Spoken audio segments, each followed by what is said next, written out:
Not so long ago, they say, a mother lived just like today. Mrs. Peters was her name. Her little boy was named the same. Now Peter was a perfect son in every way except for one. A musical family.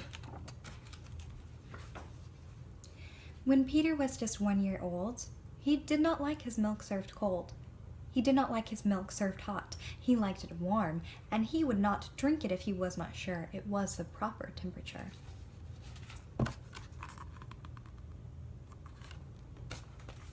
But Mrs. Peters did not mind. She was a mother, sweet and kind, and when his milk spilled on the floor, she patiently prepared some more. She'd take the bottle from the shelf and chuckle softly to herself. What a silly sort of eater is my darling baby Peter.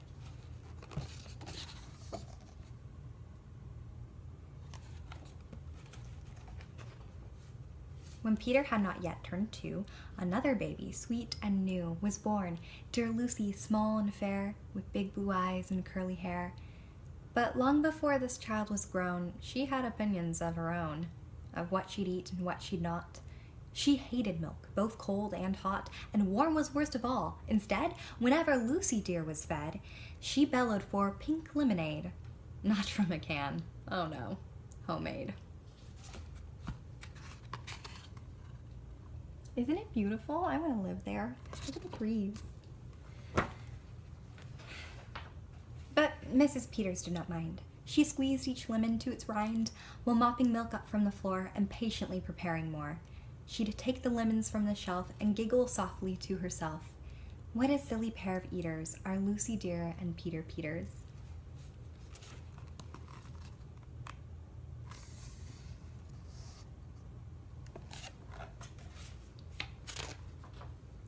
Now Lucy grew and Peter grew, till he was 3 and she was 2. And who was 1? Why, little Jack, with eyes so brown and hair so black. A happy baby, never cross, but all he'd eat was applesauce. Peeling apples by the pound, Mrs. Peters faintly frowned.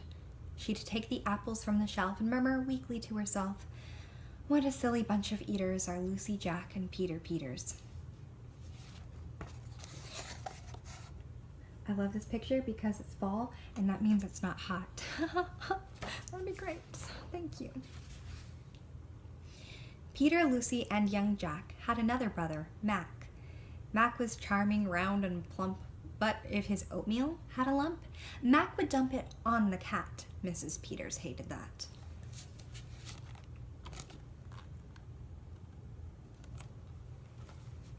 But since she loved her children 4, she'd strain the oatmeal 2 times more. She'd take it from the pantry shelf and mumble sadly to herself, what a foolish group of eaters are all my precious little Peters. Oh. It's Christmas!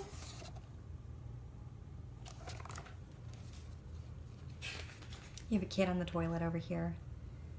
Someone about to throw snowballs in the house. It's very realistic. Before another year was through, who came along? Why, Mary Lou. She was a darling, sweet and bright, and had a healthy appetite. That is, as long as she was fed soft and squishy, homemade bread. Poor Mrs. Peters got no rest, but still she did her very best. She'd take the flour from the shelf and mutter feebly to herself, what a fussy bunch of eaters are all my lovely little Peters. Oh, can you see it all?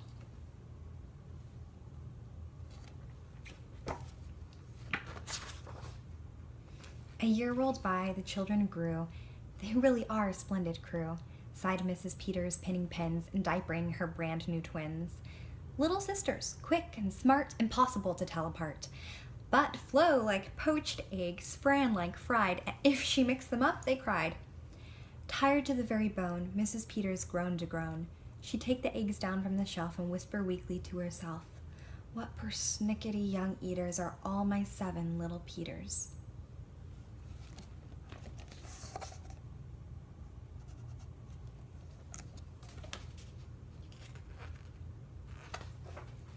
Now time went by as time will do, and as it passed, the children grew.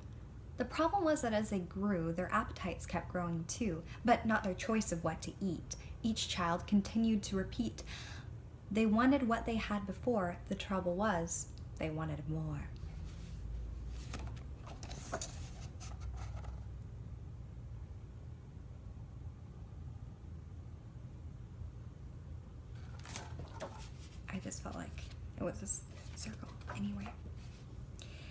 creamy oatmeal, pots of it, homemade bread and lots of it, peeling apples by the peck, Mrs. Peters was a wreck. It's like the screen painting, except really charming.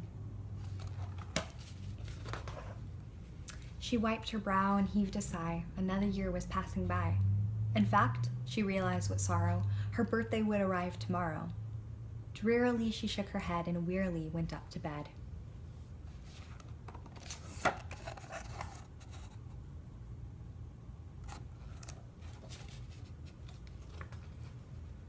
She thought her children had forgot her special day, but they had not.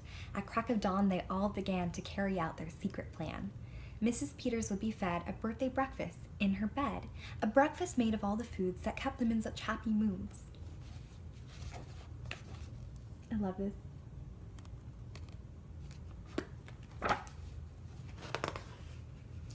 So while their weary mother slept, down the stairs the children crept, and from the cupboards and the shelves, happily, they helped themselves.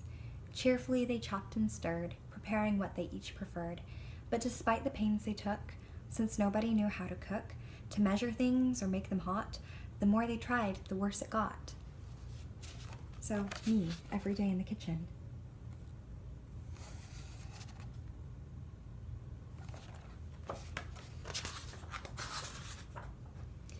First, Mac's oatmeal turned out lumpy, which made poor Mac turn grim and grumpy. In fact, the lumps got him so cross he dumped them in Jack's applesauce.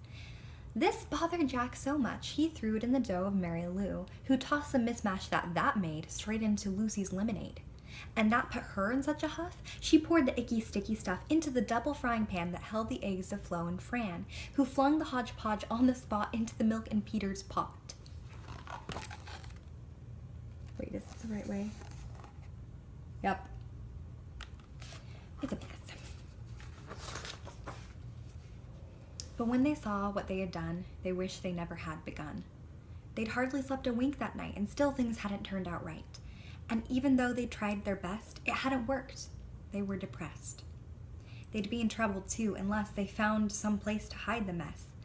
The oven seemed the perfect spot. They all forgot it still was hot. They stuck the pot inside, and then they all went back to bed again. This is where we learn the value of pets, everybody. You see they're starting to eat.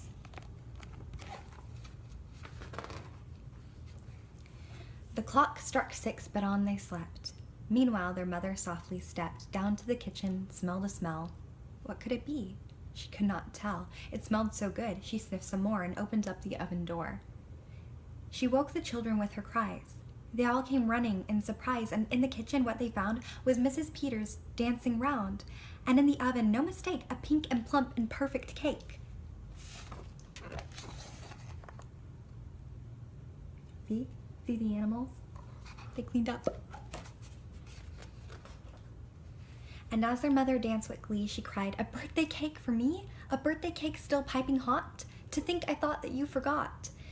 Now tell me, please, how did you make this pink and plump and perfect cake, so high and light and smooth as silk?"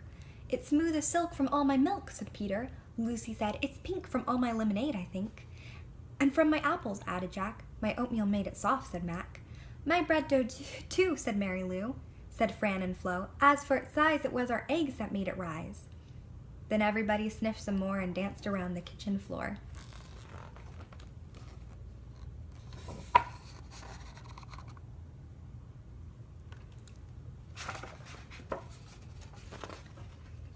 They put the cake upon a dish and lit the candles. "Make a wish," the children cried, "before you blow," and Mrs. Peters did just so. And what is more, her wish came true, as birthday wishes always do. Isn't it beautiful? Such a happy family. And from that day to this, 'tis said, the Peters family all is fed a single simple meal, just one, a meal that's good for everyone, a meal on which they all agree, made from their secret recipe. They all take turns in mixing it, they all take turns in fixing it. It's thick to beat and quick to bake, it's fine to eat and fun to make. It's Mrs. Peters' birthday cake. The end. I hope you liked it.